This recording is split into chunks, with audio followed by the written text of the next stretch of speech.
welcome to Unmuzzled. I'm your host, Sarah Lauk. Thank you so much for joining us.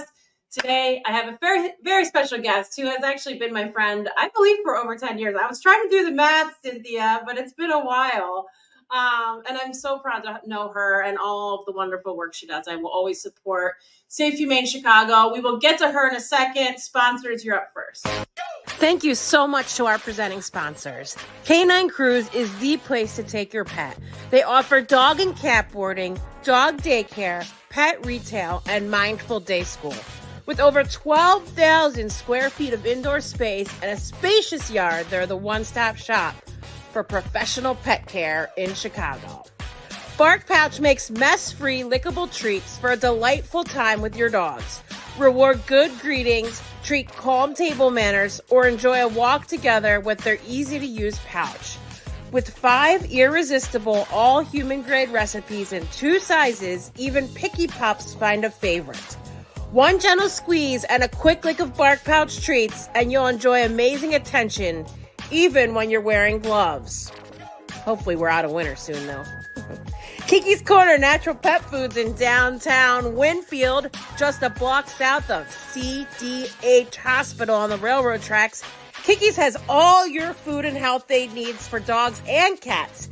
Kiki's Corner for a healthy, happy pet. Thank you, sponsors. Brandy from Bark Pouch. We got to fix that line, and hopefully we can talk about spring weather now.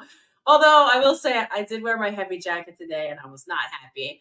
Without further ado, Cynthia, hello. Hello, Sarah. So great to be with you. Thank you. Yes, and you were on my podcast before when it was called Raise the Wolf, and this is long overdue to have a refresher on all of the amazing work you do. So everybody knows, so when I used to volunteer at Chicago Animal Care and Control, Cynthia was amazing, number one. She always had my back, and I think she appreciated the work that I did as much as I appreciated what she did. But in Chicago Animal Care and Control, and we're going to get into this in a second, but there's dogs that come in that have had awful pasts. And Cynthia and her team do an incredible job of making sure that those dogs get a chance. And it's not easy at all. In fact, I was just like remembering back to some of like Marshmallow and some of these dogs that I love so much. And many, we have recently lost just because it's been a while since I've been in animal control. But Cynthia, can you kind of take us back to how this all started? Safe Humane Chicago does so much. I just touched on one little tiny thing, but how did this all start? Tell us your role and where you are today. Well, it's a long story of thousands of people, and then some very special people who helped make us. And that includes you, Sarah, and eventually Live Like Rue. But before Live Like Rue was so amazing as it is now, you were out there doing videos and promoting and helping the dogs and their people. And if it weren't for the videos that you did in 2013, 2012, 2013, something like that, we might not have been on the map. And you'll immediately say, of course, that includes photography like of Josh Feeney and the huge numbers of volunteers that spent tens of thousands of hours every year developing programs. So let me answer your real question, except to say there's so much and there's so many. And I hope anybody who hears that feels and knows that they're a part of how important this is. But, believe it or not, it started with a neighborhood association that I was actually president of, and we formed a committee to try to help people get along better. What we said, share public spaces wisely between people and animals. And we did a lot of work there and worked with a lot of the pioneers like Stacy Hawk and the Chicago Park District doing dog parks back in the day. And when that really got going, we formed this committee. The volunteers were so excited that they said, we should form a nonprofit. And I'm like, okay, but I don't have any dogs. I never had any dogs during that period, but I just thought that the importance of people and dogs living in our city together wisely and well mattered. So we got all these people together and it started with, from my point of view, trying to prevent violence and abuse to animals and to people, and the connection between them. So we started looking at the violence that was done against dogs, and we formed a court advocacy committee when community policing was just started in Chicago.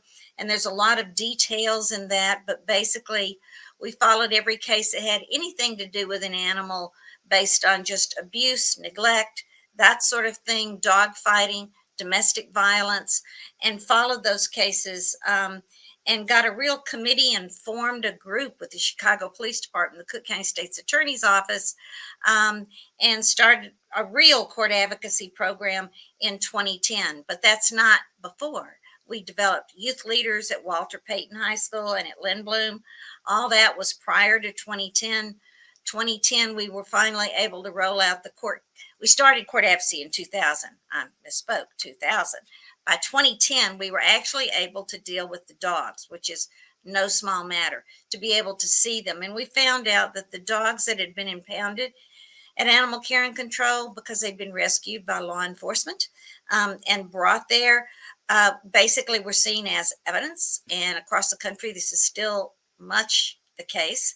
They're seen as evidence dogs, just like a car or a gun or a drug, illegal drug or whatever is, and put on a shelf. And we found that the dogs that were there, that had come there, had on average been there about almost a year, on average, without getting out of their kennels. Really horrible situation. Some had been there for 3 to 5 years. We finally got permission to start working with them. There's long stories through that. We started developing enrichment for them so that they would have a decent quality of life while they were there, and then work to try to get them out and to use the laws that already existed and the procedures and the many awesome people, from the law enforcement officers to community members to animal care and control folks, to the judicial system and people in it, as well as judges, and then to goodness knows many rescues. As you know, Safe Humane actually decided to become Safe Humane, and we got registered as Safe Humane in 2010, even though we started as a nonprofit and officially became a nonprofit in 2000. So yeah, we've been around a while, but gradually developing. And so at Animal Care and Control, we brought play groups to Animal Care and Control, and the dogs, we first did it for the court case dogs, found out that there were considerably more animals there, of course, than those that were associated with a court case.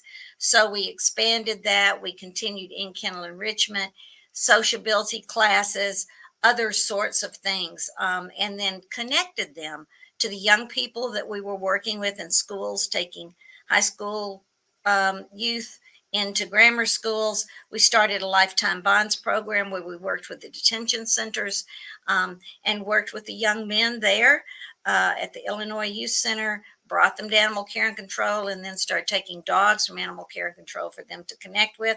So just a lot of programs that do what our mission is all about, to create safe and humane communities by inspiring positive relationships between people and animals, but really focusing on the transformative power of the human-animal bond. So it's much about those young people and developing young adults who could re-enter the community and help, as well as help the dogs who were going to be re-entering the community. And I can say that while only 2% of the dogs, when we started the court case dog program, got out alive, because they either slowly went crazy being kept in kennels, or at the time they were viewed as incredibly vicious or dangerous because they looked like what people saw as pit bulls, with all the negative stereotypes about pits and that sort of thing. So 2% got out alive. When we were able to transition the program in a big way back to Animal Care and Control, because they recognized these dogs as having maybe special needs because there were court cases associated with them, not because of them. Remember, they were dogs that had done the time, but not the crime. We were able to help get them out more. And by the time we transitioned in 2019, 2020, with the help and that's in quotation marks, of the pandemic, 95% of dogs that came in associated with those kinds of cases got out alive. And but at that point, we had 1,406 dogs that had gone into homes, and hundreds of them are still around, and we still provide the free lifetime behavioral support to them and their families wherever they may be, as needed and on a case-by-case basis. And by the way, even though people thought they were damaged goods, and the young people who were helping us were damaged goods, as some of them pointed out, those dogs have become therapy dogs. They've become ambassadors in the community, wonderful pets, wonderful companions. And, you know, they're our legacy, and they built programs. They helped build programs, and people like you who helped us communicate that, and all the rescues who came together to do that, and the volunteers. Oh my, the many volunteers who spent hours and hours in play groups and classes and walking and communicating and advertising and working with these animals and their family, made it possible for these dogs to thrive, and many of our program participants to go into the animal businesses. And it's such a pleasure to see that. So that's a real big overview of reentry and getting people back into the community. We even had veterans who had PTSD, who worked with our dogs and felt like that was like giving back and what they were meant to do. We've had a lot of those kinds of programs. I could go on and on, you know. I love it. And so it's, you know, that's where we've come, and now we got to share it with the world. You said, where are we going? We're going to share it with the world. Yeah, and that's what I was just going to say. I think if you think about it too much about the abuse and the neglect, it's hard. It's hard to say, like, you basically kind of want to turn away, you know. And I think when I started to meet those dogs and film those dogs and edit videos of the dogs, I realized, like you said, those are some of the best dogs to come through animal control. And even though initially you may say and worry that this abused dog might, you know, be damaged goods, like you just said, it's actually the opposite. And I remember Marshmallow, you know, I got permission to go in there and sit by his cage because he could not come out of his cage until the judge said, okay, you guys can work with him. And that's how these court case dogs work. So I would sit there because I knew that day when he was allowed to be out, I couldn't wait. And I just wanted him to, like, trust me. So I would sit there and wait and just, like, you know, talk to him and, like, you know, touch his face as much as I could through the cage. And then when he could finally come out of his cage, like, it was like the best day ever. And I remember counting down to it. He would not go back in the cage. And I needed like 3 other volunteers to get him back in. And I just hated putting him back in after, you know, he finally was able to get out of there. But I think, you know, along with that, because it took me a while to get enough guts, you know, to even want to know about these dogs. But, you know, being able to tell their stories through you and through volunteers, the most important thing that I think you do is education, and not just for people like me, for the community, like you talked about in the beginning, for people in Chicago that are growing up in an environment that might not be used to treating dogs like family. So can you tell us a little bit about what you do in regards to that? Because I know you go into a lot of schools too. Right. We started, as I said, with a youth leaders program where we worked with high schoolers, a group of high schoolers who learned how to do a presentation about how to be kind to animals, how to approach dogs, how to build a trust-based relationship with them, and what that means and what that can mean for our communities. And then we would take those teenagers into grammar schools around the city, and they would go into classrooms and do their own presentation based on what we worked on with them to teach those children. It was an incredibly labor intensive and a sort of an amazing effort when you imagine that a school bus full of 30 high school teenagers would get together with stuffed animals and ambassador dogs that we had approved and go to a school and come out and give out information and jump back on. It was quite an effort. And it made a big difference. We still see a lot of those young people. And then we started working with incarcerated youth. We started working with the Cook County Sheriff's Office, where those who were coming in and cleaning kennels. Back in the day, we did a reentry program so they could basically be mentored by many of our volunteers and our trainers.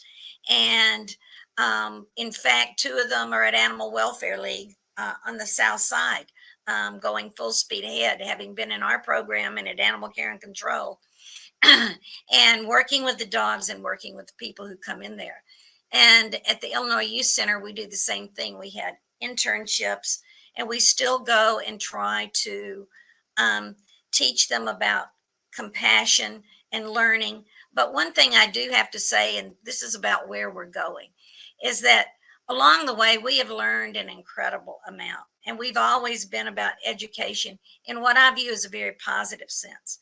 But really what we've done is, and we're trying to do more and more of it, is be with communities, be with people who have lived a different kind of life and may not have had any opportunities, just like the animals. Learn from them so that we learn from them. Try to put together what we know with what they know and what they can do. And now we want to build programs so that communities are themselves figuring out what they need to do for the human animal bond, and in particular dogs and people in their community. So that part of what we do is incredibly important. We call the program Lifetime Bonds because it is about building bonds with between the dogs and the humans who are working with them. And I think it's something like more than 4,000 young men have gone through our program at the Illinois Youth Center in Chicago, but we also expanded out to Kane County with some wonderful people who are out there, like Carrie Birchfield, who sort of runs that part of the program and takes it out to Kane County and to DeKalb and other places like that, and helping those folks build job skills, but also life skills, and learning what trust-based relationships between any beings are all about.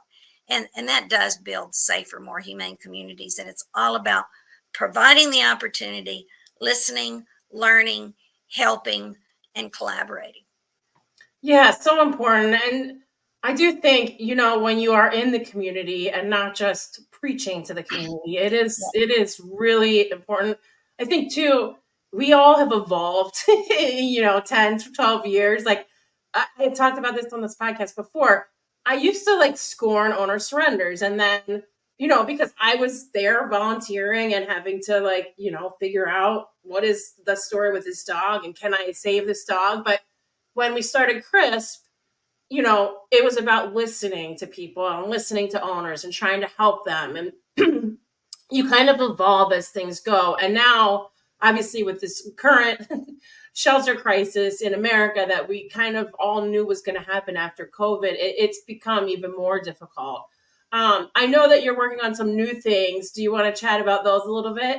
Sure. So one of the things that we've done is we were really, I was really grateful in particular that we were able to get what ended up being a 3-year grant from the Mental Insight Foundation, which is not doing any of this anymore, unfortunately. But I was really excited that we were able to be recognized by a group that was all about mental health and give us a grant that would pull together everything we knew about the court case dogs and the programs we developed with everything that we had done to date on lifetime bonds to build a curriculum and to get that evaluated. And we have a number of academic folks working on that, and there'll be a lot of papers coming out and contributing to the literature. But that aside, to get workbooks and ways to develop webinars so that people across the country can learn from us. We had a commissioner from the New York City Department of Human Services come out and see our lifetime bonds and is ecstatic, and we hope to be working with them. We have some people in Florida that we're working with. We have some people in New Jersey and possibly someone in Arizona. So we hope to build that. The idea being to learn from them so that those dogs and those young people can be brought together. And that it is obviously a collaboration, because Safe Humane is not a rescue itself. That is, except maybe hopefully community help as opposed to rescue, because they'll rescue themselves and give them the animal folks, the people folks to come together to build programs that make it safer and more humane for people and animals alike. And that's where we're going. So we've developed a curriculum. We're working on webinars. I'll probably even come back to you to say, Sarah, we need some of that footage from some of that stuff that you did. Hopefully we can still find it.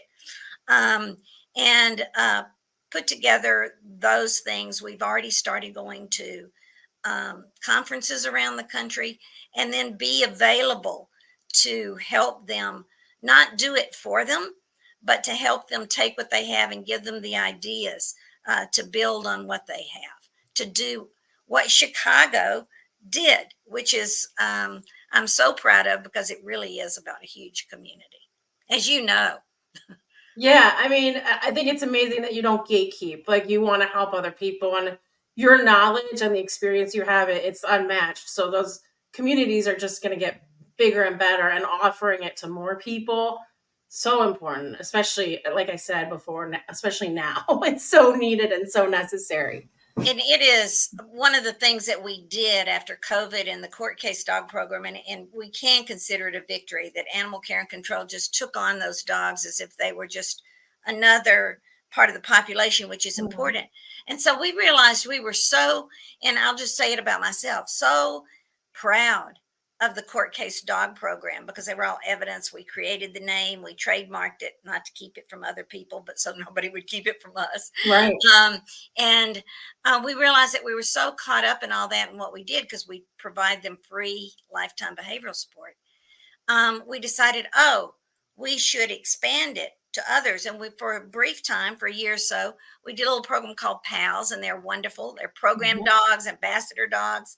And there were dogs there that we brought into our classes. And then we just realized, you know what, at that point, those are Chicago Animal Care and Control dogs. They're the volunteers' dogs, the rescues' dogs, the staff's dogs, and we're there to help provide things. So we're going to provide staffing for classes, whatever is needed to help the animal care and control dogs, and hopefully help the ones that have been impacted by violence more, and help bring more people in who don't have the opportunity otherwise to do that.